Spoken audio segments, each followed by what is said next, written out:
இந்த கதையை படிச்சு முடிக்கும் போது நான் கண்ணீரோட தாங்க முடிச்சேன். நீங்களும் முழுசா கேளுங்களேன். இந்த 2 பேருக்குமே வயசு 70 இருக்கும். தள்ளாடி தள்ளாடி நடந்து போயிட்டு இருக்காங்க. எங்க போறாங்கன்னு பார்த்தாக்கா ஹாஸ்பிட்டலுக்குங்க. என்ன ஆச்சுனாக்கா அந்த பாட்டிக்கு உடம்பு சரியில்லையா. அந்த பாட்டியோட கையை பிடிச்சிக்கிட்டு இவர் பொறுமையா நடந்து போயிட்டு இருக்காரு. போயிட்டு டாக்டர் பாக்குறாரு. டாக்டர் கிட்ட கேக்குறாருங்க, ஐயா ஐயா இவங்களுக்கு என்ன ஆச்சுன்னு தெரியல, ரொம்ப பயமா இருக்கு, 3 நாளா சாப்பிடல, இவங்களை குணப்படுத்திட்டீங்க அப்படின்னாக்கா ரொம்ப புண்ணியமா இருக்கும் ஐயா அப்படின்றாரு. அந்த டாக்டர் சொல்றாரு, கவலைப்படாதீங்க, குணப்படுத்திடுவோம்னு சொல்றாருங்க.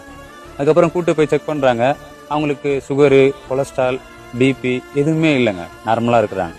அந்த டாக்டரும் செக் பண்ணிட்டு இப்படிதாங்க சொல்றாரு, அவங்க நார்மலா தான் இருக்காங்க, கவலைப்படாதீங்க, அவங்க ஒழுங்கா சாப்பிடல இல்லையா, அதுக்காக நான் சத்து ஊசியும் டிப்ஸும் போட்டு விடுறேன், அவங்கள கூட்டு போங்க அப்படின்னு சொல்றாரு.